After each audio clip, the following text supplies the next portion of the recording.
welcome back to my channel. My name is Jam. So for today's video, I would be doing a illusion makeup look. I would be doing the whole illusion makeup. It will be my first time doing this without using pencil and paper, so it's gonna be a little bit challenging. If you want to see how I create this look, just keep on watching.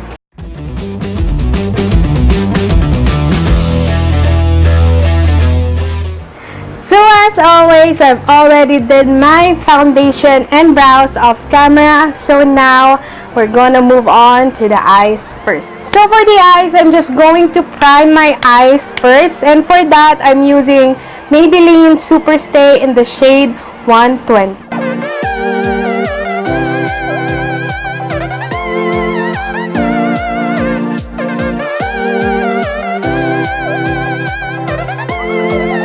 So now that I've applied the base, I'm just going to set my lids with Nichido Final Powder in Creamy Glow.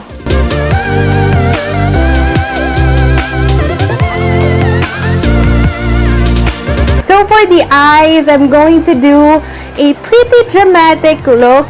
So for that, I'm going to use this palette right here. I'm going to take this lightest violet right here as my transition shade.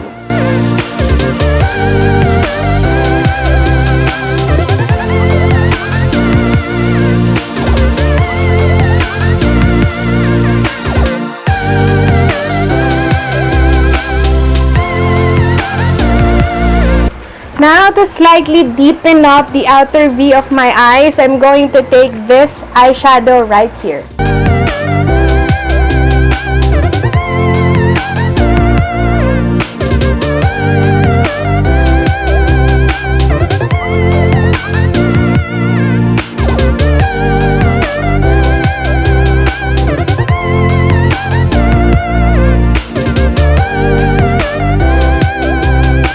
Now to deepen up the outer V more, I'm going to take the darkest purple shade in the palette.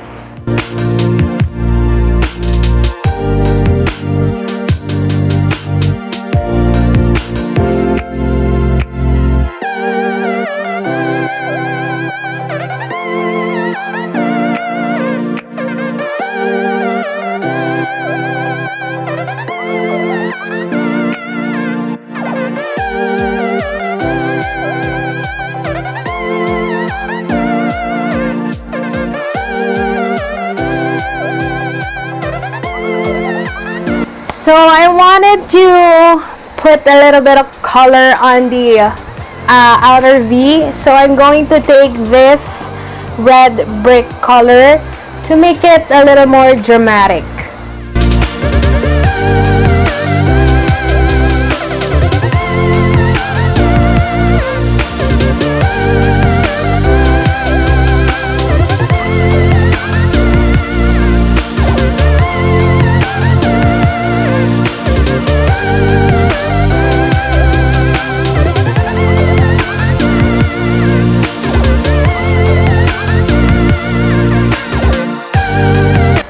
To really darken this makeup look, I'm going to take the black eyeshadow here in the Sleek palette and outline the outer V to deepen up and darken up this makeup look.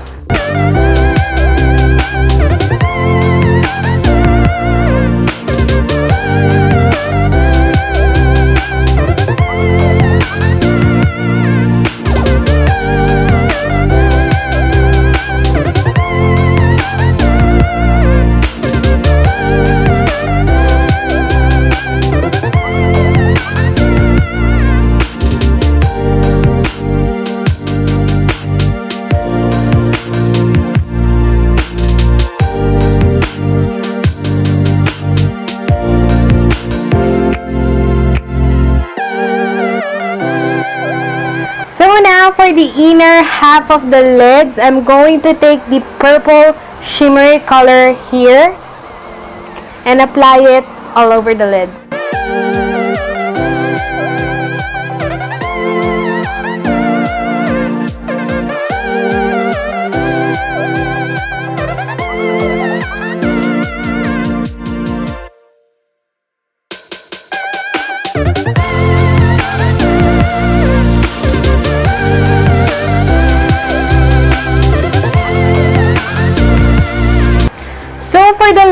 lash line, I'm just going to pick up the black again and apply it on the outer half of the eye of the lower lash line.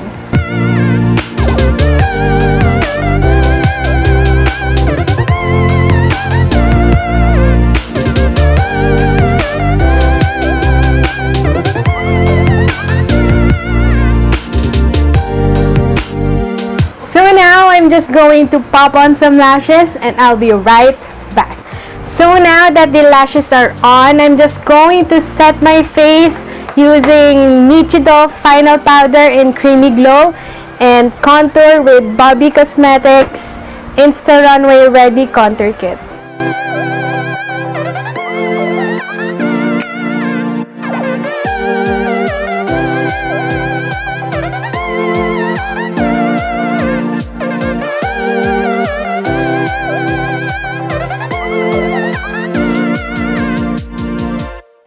I'm just going to apply some lipstick. I'm using Maybelline Superstay in the shade 50.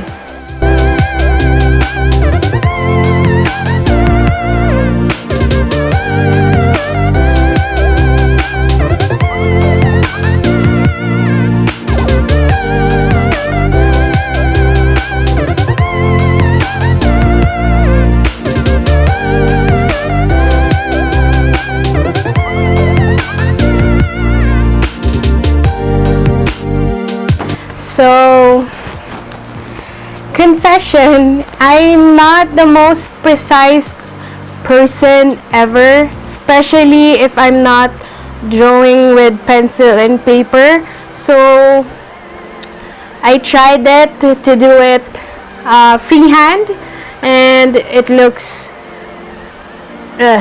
you know. So, now, I'm going to do is, I just sketched the design first in the paper.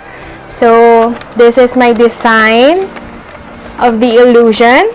And after that, I cut out my design in a sticky paper. So this one and this one. This is the sticky paper that I will stick it in my forehead and then shade it to look like I have holes in my forehead. So now, using the sticky paper with my design, I'm going to peel it and apply it on my forehead.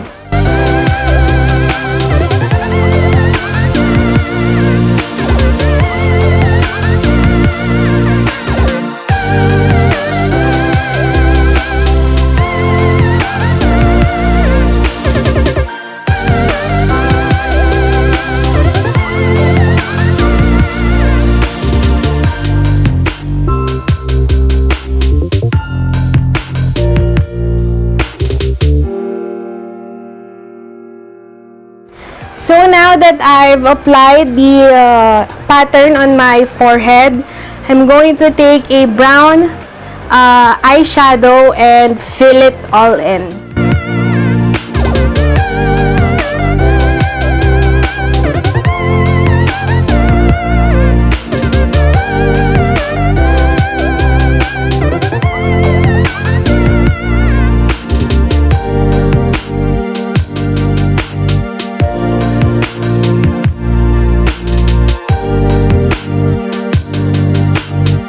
So now, after applying brown, I'm going to go back to the reference photo and look where my indent will be, yung part na hindi masyadong black.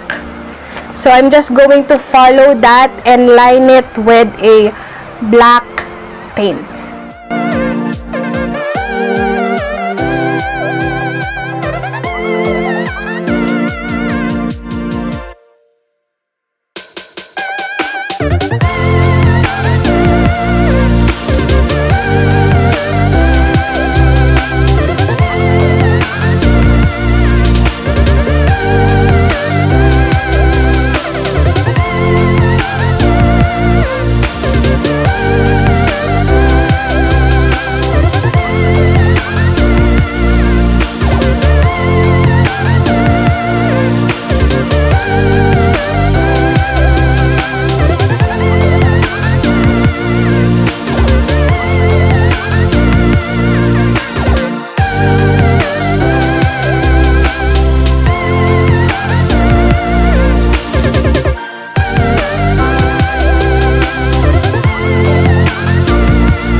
now that I've set the black face paint, I'm going to take a small brush and outline and shade some areas of the design.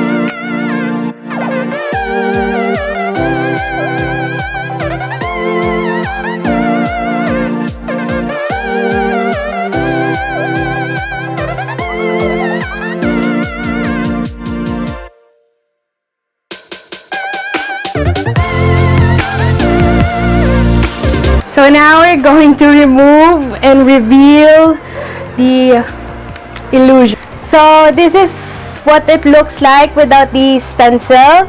So now I'm going to do is highlight the outside of the pattern using the Maybelline 24 Hours in the shade 112.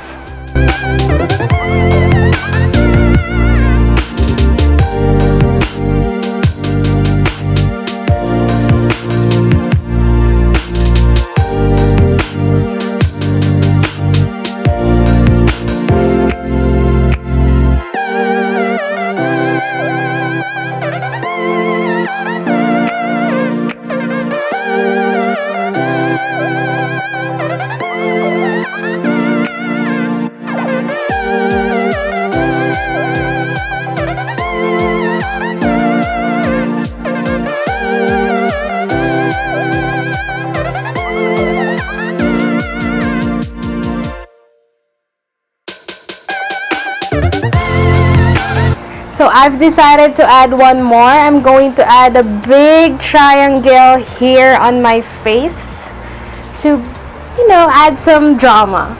I'm going to do this one off camera and I'll be right back. So guys, this is the finished look. This is the illusion that I have holes in my face makeup look. I like how it turns out. I really didn't expect it to look like this. I was expecting it a little bit to fail. So thank you for watching. I hope you enjoy. Don't forget to leave a like on this video and comment down below what makeup look you want me to do next. Tag me on Instagram at JamInsaneT. You can also follow me there, or you can follow me on Twitter at JamInsane_T. So yeah, this is the end of the video. So see you on my next video. Bye!